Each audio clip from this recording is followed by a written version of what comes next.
Sheriff's with us. Good morning, Sheriff. Good morning. How is the Sheriff Conference? Oh, spectacular. The Minnesota Sheriff's Association staff does a phenomenal job of lining up training and updates for us from our state partners and our legal advisors. Is it in Brainerd because it's a central location, or does it move around? Well, in years past, it actually moved around. Typically what's been happening since I've been the sheriff, and for as long as I've heard of, is summer conference is in Brainerd at Cregan's, and the winter conference was at Arrowwood in Alexandria. This year, we had some issues at Arrowwood last year, and they were very, very busy with a bunch of different tournaments going on, basketball, hockey, and they cater to the kids. And so we kind of took third seat, fourth seat, and accommodations weren't exactly the best for us. So we opted to move this year back to Brainerd for the winter. So it was actually nicer for me because it's a little closer. Yeah, not the guys down in Rochester. Think about like Lincoln County or Rock County, those counties that come from Iowa. You brought a guest with you today? I did. This is Sergeant Rob Billings. Good morning. Good morning. Rob is our newest. Well, Rob's been around for quite a while. He's 22 plus. About 22 and a half years with the Sheriff's Office. Well, Yeah. thanks. And Rob was a patrol sergeant with us for a lot of years, probably since, 2013, 14? Yeah, I worked on our drug task force for about 6 years, and then promoted to a sergeant for a couple of years, and then went back and took over the task force as our task force commander, and then decided I liked that patrol again, so I was back again. But so the last stint was about 7 years. Yeah. As And then patrol. Sergeant Bill Thompson retired. He reached retirement age and opted to fade into the sunset like most cops like to at a certain age. And Rob has now taken the helm of our investigative division. So Cool. So you had to go back on the street? I would assume that be a deputy sheriff and on the patrolling, where you get the whole county, not just a city, so you get to see the countryside, I suppose. Yeah, we get to spend the time behind the wheel and get some windshield time sometimes, and other days we're just working, going call to call. So it's definitely a variety. Every day is a little bit different. And now this is a completely different animal. It's like when you're a deputy or a sergeant of patrol, you leave your driveway to start your shift, and you're like, which way do I go? If the radio's not buzzing, it's like, which way do I go? Your day is like with investigations. Now you're doing all the follow-ups and all of the different things that occurred overnight, or you're getting called out in the middle of the night or during the day for, pretty serious crimes where we have, an investigative division and their knowledge and expertise and equipment for handling some of our more serious persons related calls.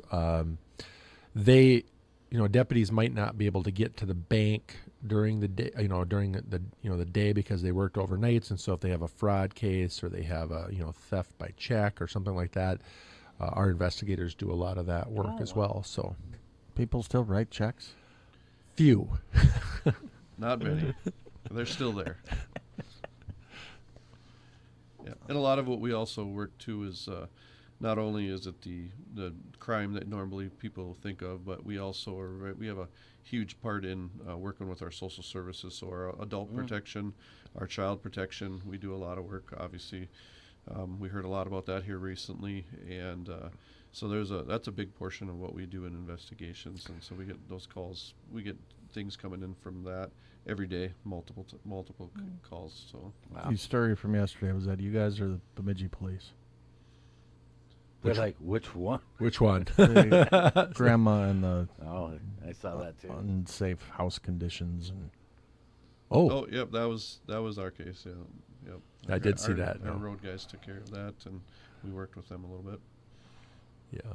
So like Rob was just saying, sometimes when people, school teachers, doctors, nurses, there are certain people in the state of Minnesota that are what are considered mandated reporters, and so they see, smell, hear, different things.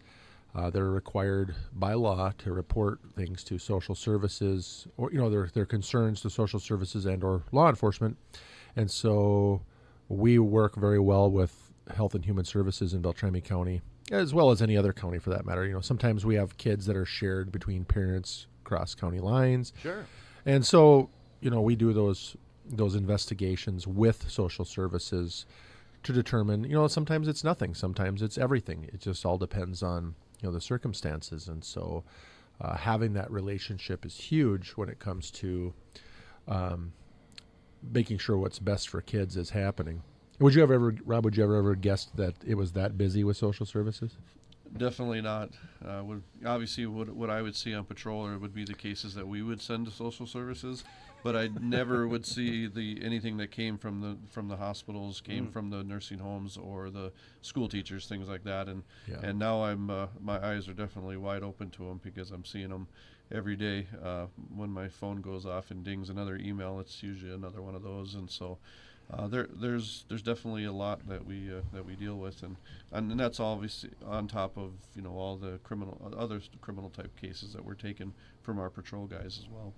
What extra training is needed for an investigator from, say, an average, just entry-level patrol officer?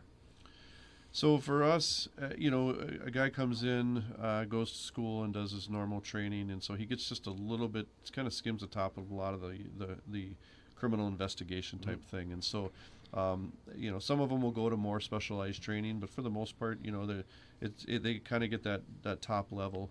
And for us in investigations, we dig a lot deeper. So, I mean, a course that involves, say, an assault investigation, we may go to a week-long course to learn on how to do that and how to do crime scenes and things like that. So there's a lot more that we deal with, and so we the type of trainings that we go to are a lot more in depth than they would get normally from regular schooling. So I hate to make this so blunt, but after you've been doing this for a while, do you find yourself that you think like a criminal does? Well, our mind definitely there's a lot of conspiracy theory stuff that goes on in our heads. I can tell you that. When you see the worst of the worst, it's hard not to think that way. But unfortunately, if you want to catch a criminal, you have to think like them a little bit. So we definitely our mindset changes. But obviously we know what's right, and but that's what sometimes makes us good at what we do.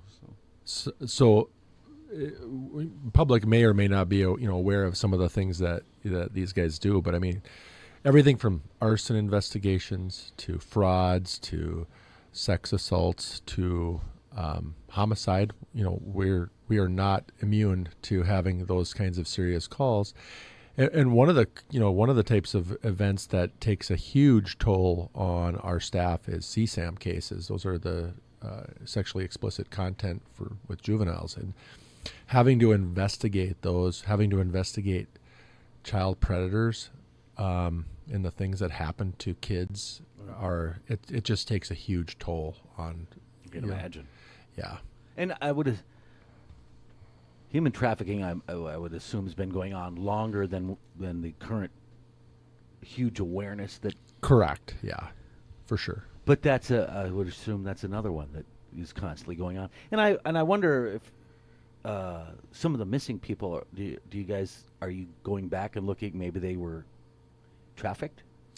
There's always that possibility. There's those angles that are being investigated by, it's when we have a missing child. We actually kind of talked about this a little bit before we came into the office this morning. It's not a one-man band or a two-man band. Sometimes it's multiple agencies involved. Sometimes it's a lot of volunteers. We have access to a lot of different resources when it comes to those kinds of cases. And, right off the get-go, a lot of man hours are expended, in the first, hopefully no more than a couple of days, couple of hours. They make but TV shows, the first Right. 48. Sure. Right, important. exactly. It's very important, especially in those kinds of cases. And the quicker we can come to some type of resolution on finding out what's going on, like our missing adults is the same way. We want as much information and follow as many leads as possible to try to narrow down, is this person actually missing, or are they just not being, like, Don't want to be found. they don't want to be found, they don't want to be documented in some way, shape, or form. I got a call yesterday from a sister of a 61-year-old male here in Bemidji. She's from Seattle. He's here, and she wants to, like, it's wintertime. He's homeless. What do how do we find him? And looking back through our records, like, we haven't had contact with him for quite a while, but we, talking to partners in the area, it sounds like maybe he's in another county right now. He does have a warrant, so we're not, obviously he doesn't want to be found. So that's one of those things where you kind of take each case with a little bit of this and that. And now with the newer reporting requirements for Minnesota, first-time juvenile runaways are all listed as missing and endangered.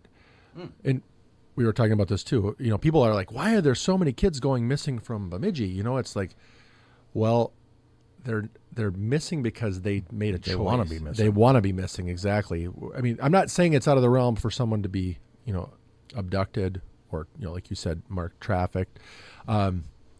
Those cases happen, but decisions get made by a child who's, and I would classify children all the way up to the age of maybe even like, there's going to be people that hate me for saying this, but even like 21. There are scientific studies that showed their brains aren't fully developed until they get to a certain age, and decision-making processes aren't as what someone in their 30s, 40s, 50s are, and then we of course on the other side of it we degrade, and as we become older, Right. back to a teenager or an 11-year-old or whatever. So, but most of those cases are, kids going missing because they made a choice, and then but they're listing as endangered because it's their first time runaway. And so there's all this, my phone blew up on one of our last ones because people are like, oh my gosh, it's an endangered. Why are they endangered? And it's like, I had to do a second guess, like, why is this person endangered? And then I found out, it's their first time running away from home. It's like, okay, it's still serious. Don't get me wrong. We still treat it as a missing person. We still do our due diligence on it. But, you get all the social media people out there with conspiracy theories about, the worst of the worst has happened to this person. And, we've had a couple of those cases where, that's possible. But, Well, I just had one on Monday. Over the past weekend, and they found that young man Monday morning. Right? Yep. Yep. And what people don't know too is we spend a lot of time and energy looking for kids that Want to be missing. Yeah. And it's frustrating because that detracts from other cases that we're working on. How does your background on patrol with the drug task force help you with the current job? I guess probably the biggest thing is just having that experience, and a lot of it is just working with so many different partners. When I was on the task force, we had 4 different counties, and we worked with 2 different reservations as well as several different cities that were all in our group. And so I was constantly going from agency to agency and meeting people and learning how different people do things. And so I was exposed to a lot of different groups, a lot of different ways of investigating things, and so I learned a ton doing that. And so that's probably one of the biggest things that was helpful for me is having that investigative background by investigating narcotics and guns and violence and things like that. But then also having that networking and being able to, if I needed an answer, I knew where to go, if I didn't know it myself. And so, just having that collaboration with many different groups is so helpful in our job, because obviously there's no, at the end of Beltrami County, the crime doesn't stop and then everything is confined within, right? So we have to be able to reach out and be able to trust that we're getting good information from other people. And so making those connections is huge. Sheriff, would people be surprised how busy the drug task force is? Oh, yeah. That's an understatement. This HIDTA designation has really helped us out in the sense of financial benefit. We're getting about $90,000 a year in funding that we didn't have prior to. Great. We have, like Rob said, we have, I'm not sure the full amount of counties right now on board with the task force. We have some, what do they call them, partial members or associate members, Yep.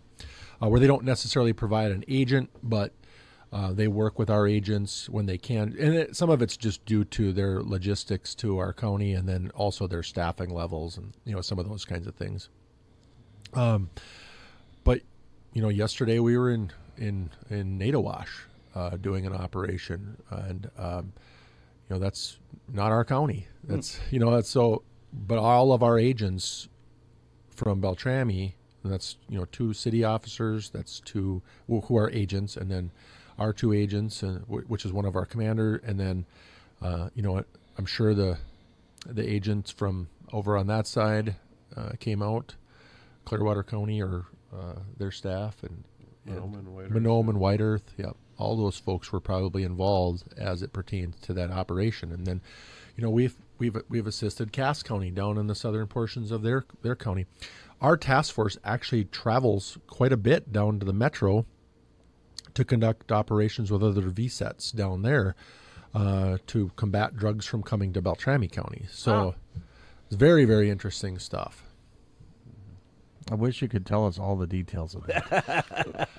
That would be fascinating. I can't remember. Have we had Dave Hart on here? I know we had Klezak on here a couple times. But if you guys want, I'll bring Dave with, and we'll talk a little bit about some stuff. You guys hitting any drug boats? Ooh, that's a good one. Fishing boats, Mark. What are you guys doing for the holidays? Hanging out with family. There you go. Yep, same thing. When's this Christmas party? This weekend, actually. Ooh. Well, that'll be fun. Yeah. You guys do a gift exchange? We have in years past. I have not seen one this year. There are other divisions in the sheriff's office that do, though. I know, like dispatch all buys. Oh, sure. They all do their own thing. I think Records does their own thing. Everybody's got potlucks, Too much food. Too much Too many food. sweets. Yep. Too much food. Well, thanks for stopping by. Yeah, thanks for having us, You guys. guys have a great weekend. You too. We'll go to break.